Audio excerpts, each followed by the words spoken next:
अस्सलाम वालेकुम नाज़रीन, मैं Asad Abbas Bhatt advocate high court हाज़िर खिदमत हूँ कुछ नई कानूनी, आइनी और अदालती खबरों के साथ जो शायद आपके इल्म के अंदर इजाफा कर सकती है। नाज़रीन, PTI के चेयरमैन से मुतल्लिक जो है वो काफ़ी खबरें हैं और उसके अंदर आपको पता अल-कादिर ट्रस्ट करप्शन केस के अंदर चेयरमैन PTI की अडियाला जेल के अंदर तफ्तीश शुरू हो चुकी है। हालिया रोज़ जो है उनका रिमांड की इस्तदा की, उसके ऊपर जो है वो नैब कोर्ट ने जो है वो रिजेक्ट कर दिया उनके फ़िज़िकल रिमांड को, क्योंकि आपको पता है नोटिफिकेशन आ गया। जिस तरह साइफ़र केस के अंदर उनका जेल ट्रायल होगा, इसी तरह से अल-कादिर ट्रस्ट के अंदर भी उनका जेल ट्रायल होगा। एतज़ाज़ अहसन साहब ने भी आज एक बयान दिया कि जनाब ये क्या आप इंसाफ का मजाक उड़ा रहे हैं, आपको इतना आइडिया नहीं है कि आप उसका ओपन कोर्ट ट्रायल करें। अगर उसके खिलाफ़ इतने ज़्यादा शवाहिद हैं इमरान खान के ख़िलाफ़ तो उसका ओपन ट्रायल होना चाहिए। इसके अलावा कुछ यूनिवर्सिटीज़ के वाइस चांसलर अपॉइंट नहीं हो सके, जिसकी वजह से एक शख्स ने इस्तीफ़ा दे दिया, उसके ऊपर भी बात करेंगे। और इसके अलावा जो मामला है जनाब वो ये है कि असद उमर साहब किसी पार्टी को ज्वाइन करने जा रहे हैं, क्योंकि उन्होंने तो तहरीक इंसाफ छोड़ने के बाद सियासत से सुबकदोश होने का और सियासत के साथ लाताल्लुकी का जो है वो इजहार किया था। क्या सियाको स्वभाव है, इसके ऊपर बात करेंगे। इसके अलावा फैज़ाबाद धरने के अंदर जो है वो ऑनरेबल सुप्रीम कोर्ट ने एक इंक्वायरी कमीशन तश्कील दे दिया है, उसकी क्या दो हाल हैं उसके ऊपर भी बात करेंगे। तो पहले बात करते हैं तहरीक इंसाफ चेयरमैन PTI की। एहतसाब अदालत के अंदर आपको पता है 190 मिलियन पाउंड केस के अंदर चेयरमैन PTI के जिस्मानी रिमांड की इस्तदा की गई थी, उसको रिजेक्ट कर दिया गया और तहरीरी हुक्मनामा उन्होंने जारी किया। एहतसाब अदालत इस्लामाबाद के जज मोहम्मद बशीर ने 4 सफ़ात पर मुश्तमिल तहरीरी हुक्मनामा जारी किया है। तहरीरी हुक्मनामे में अदालत ने कहा है कि वजारत कानून के नोटिफिकेशन के पेश नज़र केस की समाअत अडियाला जेल में की गई। नैब की जानिब से चेयरमैन PTI की जिस्मानी रिमांड की दरख्वास्त की गई। वकील सफाई ने बताया कि हाई कोर्ट के चेयरमैन PTI की ज़मानत पर फैसला महफूज कर रखा है। अदालत ने तहरीरी हुक्मनामे में कहा कि लतीफ़ खोसा के मुताबिक चेयरमैन PTI की ज़मानत से मुतल्लिक फ़ैसला आज या कल मतवक्के है। तहरीरी हुक्मनामे में अदालत ने कहा कि नैब के चेयरमैन PTI की जिस्मानी रिमांड की दरख्वास्त को ज़ेर इल्तवा रखती है। तफ्तीशी अफसर चेयरमैन PTI से जुडिशल लॉकअप में तफ्तीश कर सकती है। अच्छा, रिमांड के ऊपर अभी फ़ैसला जो है वो पेंडिंग है, लेकिन उन्होंने कहा जनाब आप इसको कर लें। उसकी वजह यह है कि जनाब कोर्ट अगर ऑनरेबल कोर्ट ने ये कहा कि जनाब साइफ़र केस के अंदर भी आप ओपन ट्रायल कोर्ट करें, और ये जो नोटिफिकेशन वजारत कानून ने जो है किया है, आपको पता है तोशाखाना और दूसरा जो है वो अल-कादिर ट्रस्ट केस के अंदर, उसके अंदर भी ज़ाहिर है जब चैलेंज होगा तो कोर्ट कहेगा जनाब इसको ओपन ट्रायल करें। क्योंकि अगर साइफ़र में ओपन ट्रायल हो सकता है, क्योंकि जो ज़्यादा सेंसिटिव मामला है जिसके अंदर मुख्तलिफ जो है इदारे मुख्तलिफ एजेंसीज़ जो हैं उनका एक स्टेक है कि जनाब इसको ओपन ट्रायल कोर्ट ना किया जाए, तो साइफ़र के अलावा जो आपका दूसरा अल-कादिर ट्रस्ट केस है उसके अंदर तो कोई ऐसा मामला नहीं है। वो तो सिंपल ये मामला है कि फ़ौरन एक फ़ंडिंग आई, उसके अंदर मलिक रियाज जो है उसको फ़ंडिंग आनी चाहिए थी, उसको हुकूमत वक्त को आनी चाहिए थी, वो कोर्ट में चली गई, कोर्ट से फिर उधर चली गई। तो ये जो मामला है इसको लेकर अब इसके अंदर तो कोई सेंसिटिविटी इस तरह की इन्वॉल्व नहीं है अल-कादिर ट्रस्ट केस के अंदर या तोशाखाना के अंदर, तो ये फिर इसके अंदर मतवक्के है। इसीलिए कोर्ट ने अभी जो फ़िज़िकल रिमांड है उसके ऊपर उन्होंने एहतसाब अदालत ने मामले को अभी मौखर रखा हुआ है, लेकिन उन्होंने नैब को जो है वो इजाज़त दे दी है कि जनाब आप जाएँ अडियाला जेल के अंदर अपनी जो है वो तफ्तीश करें। अच्छा जी, अब तफ्तीश जो है वो अडियाला जी अगली खबर है। अडियाला अल-कादिर ट्रस्ट केस में चेयरमैन PTI से अडियाला जेल में आज तफ्तीश की जाएगी। आज हुई भी है, उनसे जो है वो उन्होंने सवाल जवाब किए हैं। अब अल-कादिर ट्रस्ट केस के अंदर उनका ये कहना है कि जनाब इन्होंने मलिक रियाज से ज़मीन ली, उसके खुद ही ट्रस्टी बन गए, बुशरा बीबी से भी सवाल जवाब चल रहे हैं। बात यह है कि जो नैब का अमेंडमेंट आ रही है जो अभी सेट असाइड हुई हैं, अगर वो बहाल हो जाती हैं तो फिर ये केस बिल्कुल ख़त्म हो जाना। उसकी वजह यह है कि आपको बेनिफिट बताना पड़ेगा कि बेनिफिशरी कौन है। अगर बेनिफिशरी कोई नहीं है और सिंपल ट्रस्टी बने हैं, वो कोई पैसे नहीं ले रहे, कोई मामला नहीं कर रहे, तो फिर तो उसके अंदर कोई ऐसी बात नहीं है। दूसरी मामला ये है कि पैसे जो मिले हैं मलिक रियाज को वो कोर्ट से मिले हैं। अब कोर्ट इसके अंदर जाहिर है उस तरह से जो है उनकी एक इंटरवेंशन है, उनका एक किरदार है, तो कोर्ट को क्या नैब कोर्ट के जजेस को बुला लेगा कि जनाब ये इतने पैसे थे, ये इधर आने चाहिए। वो तो कोर्ट के अंदर गए और उन्होंने कहा ये पैसे इधर आने चाहिए, बरतानिया से पैसे इधर आ गए। अब जाहिर है उसके अंदर कोई अगर इस तरह से कोई अनलॉफुल एक्टिविटी हुई है तो उसका इससे लिंक जोड़ा जा रहा है। बात यह है कि हुकूमत वक्त इस टाइम चाह रही है कि पीटीआई को किसी तरह से जो है बाहर रखा जाए इलेक्शन से, और केस दर केस जो है वो डाले जा रहे हैं। बहरहाल एक जंग भी लड़ी जा रही है। सलमान अकरम राजा साहब ने गुज़श्ता रोज़ जो है वो उसके अंदर कर लिया है। उन्होंने जो साइफ़र केस के अंदर जेल ट्रायल है उसके अंदर स्टे मिल गया, एक बड़ी फतह करार दिया जा रहा है।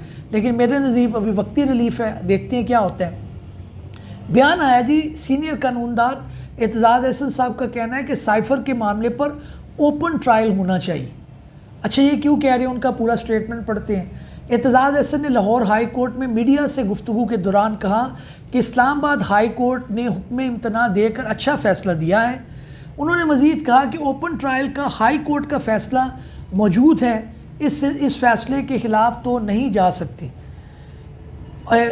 एतजाज़ अहसन ने यह भी कहा कि हुकूमत सिक्योरिटी का उज़र बनाकर जेल ट्रायल कर रही थी। ओपन ट्रायल होना हर मुल्ज़िम का बुनियादी हक़ है। अच्छा, अब ये बड़ी एक बात है कि जनाब ओपन ट्रायल हो, जेल ट्रायल हो, ये मामला ये है कि जनाब जब आप जेल ट्रायल कर रहे हैं उसके अंदर आप मीडिया को एक्सेस नहीं दे रहे, और उसके अंदर ऑनरेबल हाई कोर्ट ने भी जब हुक्म इम्तना जारी किया तो उन्होंने भी यही कहा है कि जनाब आप जेल ट्रायल को ओपन ट्रायल किस तरह कह रहे हैं। वो तो आप उसके अंदर ना मीडिया की एक्सेस है, ना उसके अंदर लॉयर्स जा सकते हैं, ना उसके अंदर रिलेटिव जा सकते हैं, गवाहान जो हैं वो सामने नहीं हो रहे।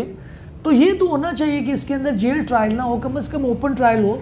लेकिन अटॉर्नी जनरल साहब ने बयान दिया जनाब ये ट्रायल है। उन्होंने कहा जी एक एक्स्ट्रा ऑर्डिनरी ट्रायल है, इसके अंदर क्या ऐसा मामला है, सिक्योरिटी का अगर कंसर्न है भी तो सिक्योरिटी प्रोवाइड की जाए। ऐसा तो मामला नहीं है कि वो जब आप वो सिक्योरिटी का कह रहे थे तब आप उनको प्रोवाइड नहीं कर रहे थे, कुछ नहीं हुआ। अब इसके अंदर जाहिर है उनको सिक्योरिटी प्रोवाइड की जाए और उनको ओपन ट्रायल किया जाए जो सारे लोग डिस्कस कर सकें। अभी क्योंकि चीज़ें खुलती नहीं हैं, ना गवाहान के बयान आए हैं। अब एक नया तमाशा जो मेरे ज़हन में अभी आ रहा था वो ये है कि जनाब एक इलेक्शन कमीशन ने तोशाहाना के अंदर सज़ा दी है और एक नैब जो है केस लेके फिर रहा है तोशाहाना। ये डबल जैपर्डी है, एक ही ऑफेंस के अंदर दो सज़ाएँ दी जाएंगी, दो ट्रायल होंगे, ये कैसे मुमकिन है। तो हुकूमत वक्त जो है उसको ये समझना चाहिए कि जो क्रिमिनल मामलात हैं उसके अंदर आप इस तरह से मामला नहीं चला सकते, क्योंकि डाउट क्रिएट होगा तो वो इसके अंदर जो है वो मामला जाएंगे।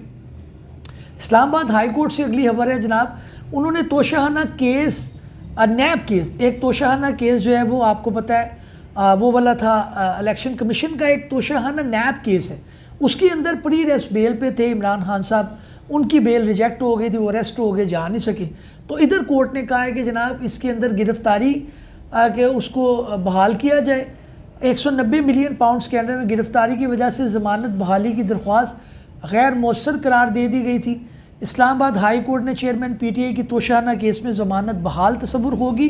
एहतसाब अदालत दोबारा केस सुनकर मेरिट पर फैसला करेगी। अब ये भी एक नई चीज़ आ रही है कि जनाब जब बंदा एक पकड़ा जाए और उसके बाद जो है वो ये हो कि जनाब वो किसी दूसरे केस में पहले केस के गिरफ्तारी की वजह से नहीं हो रहा तो उसकी प्री अरेस्ट के ऊपर मेरिट पे फैसला होगा। ये भी एक है, जब मुकम्मल फ़ैसला आ जाएगा इसके ऊपर मैं वीलो करूँगा। लेकिन बहरहाल उन्होंने कहा जी उसका मेरिट पे फैसला करें, उसको आप अदम पैरवी खारिज ना करें। अगली ख़बर जनाब ये है कि जी इस्लामाबाद हाई कोर्ट ने कोर्ट ने साइफ़र केस में चेयरमैन पीटीआई का जेल ट्रायल रोकने का तहरीरी हुक्मनामा जारी कर दिया। इसके अंदर जस्टिस मियां गुल हसन औरंगज़ेब और जस्टिस समन रिफ़त इम्तियाज़ ने तहरीरी हुक्मनामा जारी किया है। बहुत सारे क्वेश्चन थे, उन्होंने इसके अंदर कहा है कि जनाब आप का नोटिफिकेशन जो है वो समझ नहीं आ रहा, आप इस तरह से ओपन ट्रायल कह रहे हैं, ये ओपन ट्रायल तो नहीं है। तो वही इसके अंदर का गुज़श्ता रोज़ भी वीलो हो चुका है, मेरा ख्याल है इसके ऊपर ज़्यादा बात नहीं करते। अच्छा, सुप्रीम कोर्ट ने अगली की बात की है कि सरकारी अफसरान के लिए साहब का लफ्ज़ इस्तेमाल करने पर पाबंदी लगा दी। उन्होंने कहा जी ये साहब सूब छोड़ें, आप मुलाजिम हैं, गवर्नमेंट के टैक्स के ऊपर काम कर रहे हैं, आवाम के टैक्स के ऊपर काम कर रहे हैं, साहब किस चीज़ की। उन्होंने काजी फायज़ ईसा साहब ने ख़बर पढ़ते हैं मर्दान में 9 साल के बच्चे के कत्ल के केस की समाअत के दौरान DSP के साथ साहब का लफ्ज़ इस्तेमाल किया गया था। इस हवाले से सुप्रीम कोर्ट की जानिब से कहा गया कि साहब के लफ्ज़ के इस्तेमाल किसी आज़ाद कौम की अक्कासी नहीं करता। सुप्रीम कोर्ट की जानिब से कहा गया कि सरकारी मुलाजिम साहब का लफ्ज़ से ख़ुद को इत्तेसाब से बालातर तस्वुर करते हैं। फ़ैसले की कॉपी IG और एडवोकेट जनरल KPK और होम डिपार्टमेंट को भी भिजवा दी गई हैं। सुप्रीम कोर्ट में चीफ जस्टिस काजी फ़ायज़ ईसा ने कहा कि पुलिस ने तहकीकात पर कुछ काम नहीं किया, सुप्रीम कोर्ट को मैजिस्ट्रेट की अदालत बना दिया गया। वो तो खैर एक मेरिट की, लेकिन साहब के ऊपर उन्होंने कहा है कि जनाब इन तीनों डिपार्टमेंट को नोटिफिकेशन भी भेजा जाए कि साहब का लफ्ज़ क्यों इस्तेमाल करते हैं। पहले भी उन्होंने एक मामले के अंदर इस तरह की बात की थी, वो काफ़ी खाइफ नज़र आते हैं। वो कहते हैं मुलाजिम हैं आप, सरकार के खाते से आपको पैसे मिल रहे हैं, अवाम का टैक्स है, साहब आप किस चीज़ की होगी। अगली जनाब खबर ये है कि सूबा खैबर पख्तूनख्वा के अंदर जो है वो 12 यूनिवर्सिटीज़ के वाइस चांसलर की तकर्री के लिए कायम एकेडमिक सर्च कमेटी के chairman doctor Ataur Rahman Mustafi हो गए हैं।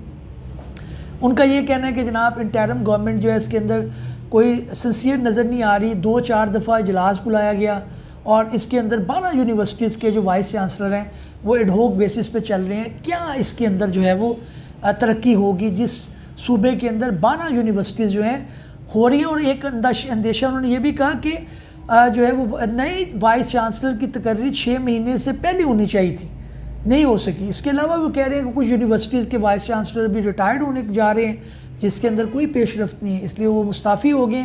काफ़ी क्रेडिबल शख्स हैं, बड़ा काम किया था इन्होंने हायर एजुकेशन के ऊपर, पढ़े लिखे शख्स हैं, इसलिए उन्होंने कहा जी काम नहीं तो तनहा का दी मैं मुस्ताफ़ी हो रहे हैं। अगली बात यह है कि जनाब असद उमर साहब को ख़बरें अभी गर्दिश कर रही हैं कि जनाब उन्होंने जो है वो इस्तेकाम पाकिस्तान पार्टी ज्वाइन करने का अंदिया दिया जा रहा है। अब इसके अंदर एक बयान आया है, रहनुमा आमिर महमूद कियानी है, उन्होंने कहा कि असद उमर से राब्ते में है, अभी पार्टी में आने का नहीं कहा, सोच रहे हैं क्या करें क्या करें। बात यह है कि जब आप 10-12 साल ये ऐसा खून है जो लग जाए ना किसी के मुंह के ऊपर, पावर का, पॉलिटिक्स का और नशा है, वो छोड़ना बड़ा मुश्किल है। आप मुझे एक शख्स बताएं कि जनाब ये शख्स था जिसने पार्टी छोड़ी, उसके बाद उसने जो है वो सियासत से किनारा कशी कर ली। ये नहीं हो सकता। आपके घर के अंदर सियासत, आपके भाई जो हैं ज़ुबैर साहब मुस्लिम नून से लड़ रहे हैं, आप किस तरह रहेंगे? आपकी ज़िंदगी में कुछ है ही नहीं। हाँ ठीक है, आपके ऊपर प्रेशर था, आप उसको सस्टेन नहीं कर सके, लेकिन कितने नौजवानों को आपने कायल किया कि जनाब बड़ी पॉलिसी है, देखें इनकलाब आ जाएगा। आप ज़रा माजरत भी करें असद उमर साहब, बड़ा ज़रूरी है कि आप बताएं कि आप पे नहीं कर सके वो प्राइस जो पाकिस्तान की तरक्की के लिए ज़रूरी है। आप एक आम रेडी बान को, एक नौजवान को आप कहते हैं, तलकीन करते हैं जनाब तब्दीली।